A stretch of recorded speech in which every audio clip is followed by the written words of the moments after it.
Ladies and gentlemen, my fellow reptiles, this video has finally arrived. One of the most requested videos on my channel for the past 2 years. People have been asking me to make a video showing off my gaming collection, which is exactly what I'm going to do in this video.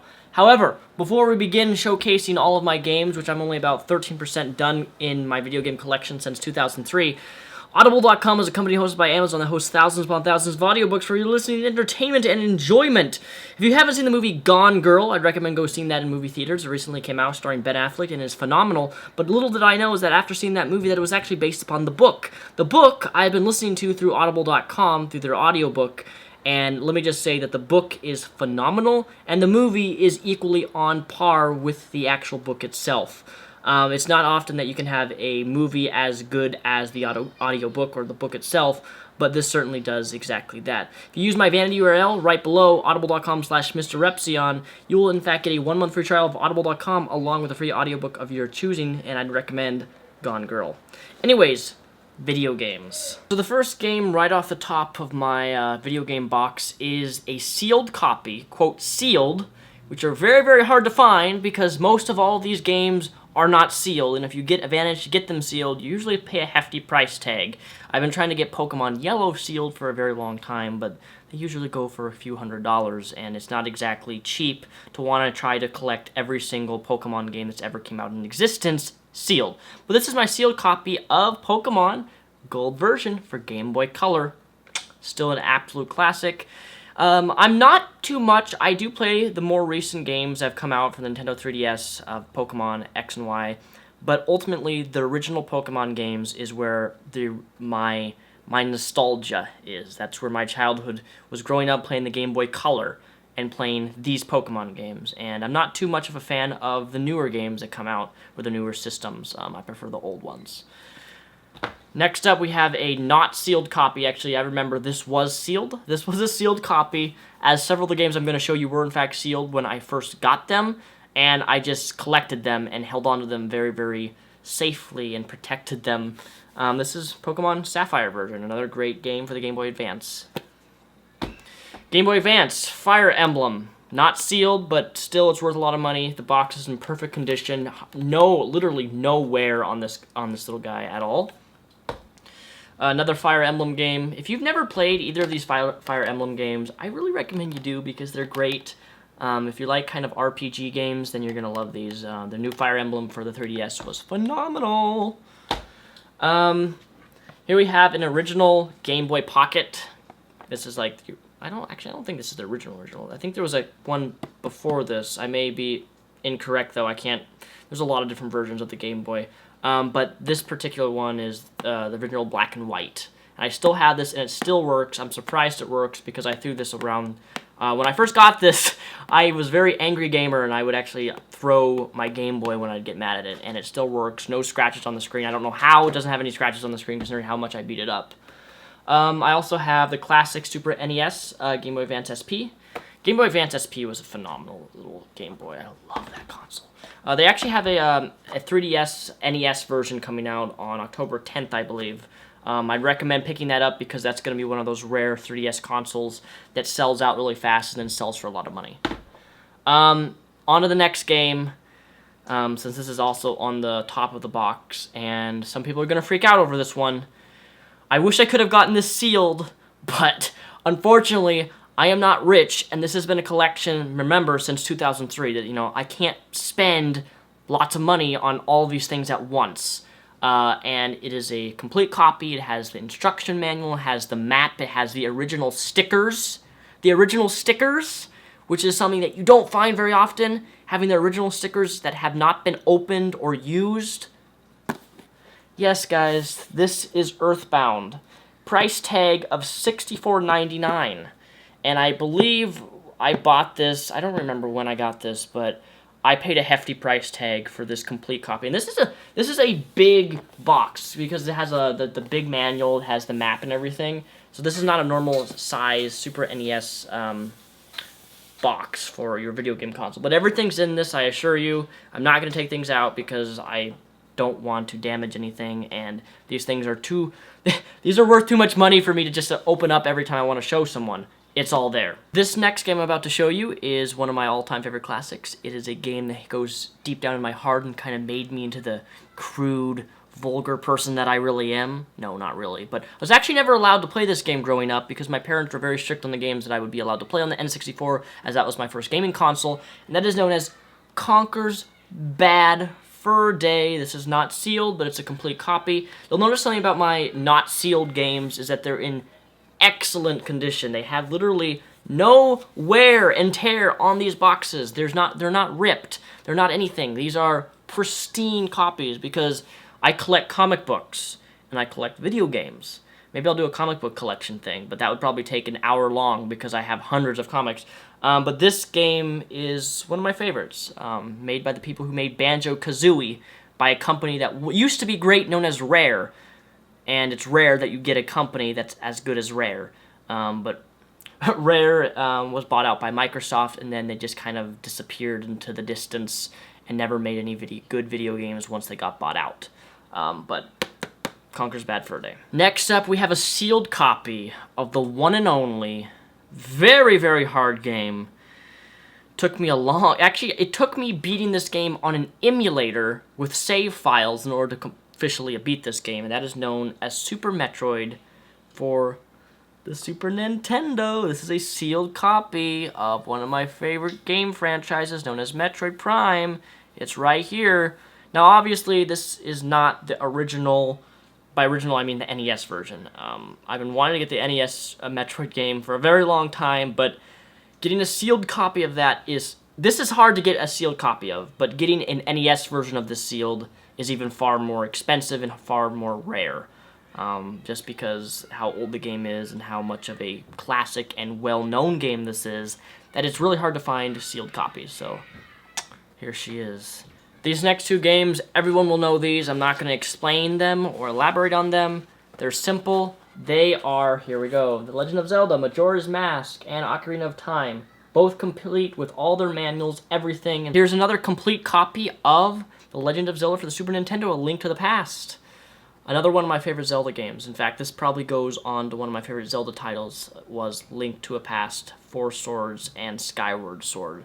I also really like the Minish Cap, but this is definitely a classic, and it's worth the money that I spent for it whenever I bought it. And I should have actually dated when I bought these games, because the times that you buy these games fluctuate. You buy games like this game you buy in 2003 on eBay, it's going to drastically change in price over the years, because as years go by, the prices of these rare games go up, sealed or not. Next up, we have a very hard game franchise, which I have not beat. The game that I'm about to show you I have not finished. I don't know if I'll ever finish these because they're so hard. Super Castlevania for the NES, fully complete in its fullness. It's beautiful cover art right on the front. I've also been trying to get some of the older Castlevania games for the NES, but again, those are so expensive. They're not easy to get. So, hard game, classic though, and this game will always be in my heart as one of the most games that I probably threw my, threw my controller, bashed my controller on the ground. For those of you who don't know, one of the biggest things growing up is I broke my first video game controller, which was from the Nintendo GameCube, by bashing it, attempting to beat Metroid Prime on the GameCube. Yeah. Next up, we have Super Mario Kart for the NES. Complete. The condition, like, look, see, you guys know, you can see from the condition, the edges are perfect. I keep my stuff pristine and in the best condition I can possibly get when I buy them or when I originally had them, because I'm going to show you some games which my original purchases back when I started collecting. This will now have a little more wear because this was one of my first games that I ever had. This was my first actual N64 game, Diddy Kong Racing. You'll see there's a little bit of wear. It's kind of, I know it's blurry, but there's a little bit of wear on the corners there, right there you can see. But still, it's pretty good condition considering how much I played this game. This was the game that started me off on the N64. Then we have the next game that started me on the N64. Great copy. I don't know how this managed to stay, because this was my second most played game. There is a crease along here. I don't even know if you can see that. You can see it a little bit. But this is Banjo-Kazooie. One of my favorite games of all time. I've actually been thinking about doing a Let's Play of this game on my main channel right here, because I love this game so much, and I played through it so many different times. Makes me never want to name my daughter Gruntilda, because I think of someone who with a bunch of warts and a witch and someone who's fat. I don't know why I said that, but that's just what it makes me think of. Then we have Super Mario 64. More wear on the corner here. You can tell that these games, my original N64 games, games that I purchased upon my first console, have a little bit more wear than most other games that I have because, well, I purchased them later on. Donkey Kong 64, another great game for the N64. Then we have a sealed copy of one of my favorites, Perfect Dark. Perfect Dark for the N64. This is probably the cheapest game that I have in my collection this year, and this was sealed. I think I got this for like 30 bucks a couple of years ago. You can find actually sealed copies of Perfect Dark. There's actually a rip tear right there. I don't know. Yeah, you can see that. I just pulled it up. There's a rip tear on the sealed copy, but it's still sealed. Never opened, never played. Now we have another sealed copy of a game, and this is one of my absolute favorites. This is actually my first NES game that I purchased, and this is known as Super Mario 3. Yeah, it's in this plastic cover because this is one of my oldest games that I have for the consoles, and this is one of the best Mario games of all time, which is why it's in this protective casing, because I don't want to. It still has its original price tag. You can't even see that because of the blur, but it says $48.99, and it was at the Sears. It has the Sears price tag right on the back. Then, of course, we have another Super NES game, Mortal Kombat, another game my parents wouldn't let me play, mainly because it had violence in it. I don't know why they seem to think that taking away me seeing violence was a good thing, because now I'm obsessed with violence. If you've been watching my Shadow of Mordor streams, you would know that I am obsessed with chopping off people's heads. Next up, we have Paper Mario for the N64. Classic game. Love it. RPG elements. We have Mario Kart 64. These are all complete. We have a sealed copy, which this was a pricey one. Pokemon Snap. I remember when I was playing this for my first time, I couldn't figure out what the hell I was doing, but I had to take pictures, obviously, but I didn't know that, because I was this dumb little boy. And this next game I'm about to show you, oh, God, this was a fun game. This is actually in one of my top 25 N64 games of all time, and Turok 2 Seeds of Evil was even better, but this Turok Dinosaur Hunter, I love this game. In fact, what I would do is I would go over to my parents' house, my friend's house, and he had this game, and I would play this game at my friend's house and just suck up the violence. I mean, you could put a bullet through someone's throat and they would squirt blood in every place. One of the things I love about Turok was always their amazing guns. In Turok 2 Seeds of Evil, they had the most unique gun known as the Cerebral Bore, which in multiplayer was a blast because you could fire this gun and it would send out a little heat-seeking bullet, which would lock on the person's head and drill a hole through their head out the other side in multiplayer. So amazing. Then we have my beloved Star Wars. I wish Disney, wake the fuck up and make a game like this. Star Wars Rogue Squadron. That's where it's at. Star Wars Rogue Squadron, another game that I played heavily, which contributed also to my addiction to Star Wars growing up. Another game I never beat, this is a game that had much rage, was Star Wars Episode 1 Racer from my N64. This was another game that I threw my controller around because this was one of the hardest games I've ever played on the N64, by far. This racing game was insane, and it was not easy. I don't even know how kids played that game. And this is where I really regret my decision, because I bought this game, I believe it was in 2003, and this is when there still were around sealed copies of this game. And because I was stupid, because I owned this game previously when it came out in 1997, or was it 1998? I think it came out in 1997. I may be wrong on that. Goldeneye 007 was one of the biggest classics. This is in phenomenal condition. It's in phenomenal condition because it used to be sealed, and when I got the sealed copy in 2003, I'm this weird person that when when I was younger, and even nowadays, if I get something that's new and sealed and I open it up, I smell it. There's something about that fresh sealed scent of a game that you purchased that just makes you feel wonderful. And I opened it. I opened 007. This is worth a lot of money, the way condition it is, even complete. Having a sealed copy, holy shit, I think it's worth like $800 at most. I mean, you'll be lucky. You'll pay a couple $100 for a complete copy, but a sealed copy on eBay, you're going to pay a lot of money. Probably as much, or if not, a little less than a sealed copy of Earthbound. I'm almost done, guys. Then we then have a sealed copy of Super Star Wars for the NES. Love this game. And got 2 left, guys. I really should throw this game away because I don't like this game. I have this Glover. Don't ever play this game. This game, in thought, is amazing. Like, the idea and concept that he had behind Glover was amazing. But the controls on this game were known as like one of the worst controls of any system for the N64 of all time. The controls for this game were horrendous. Trying to maneuver and shoot a ball with this hand, and it was just never beat the game. Don't want to beat the game.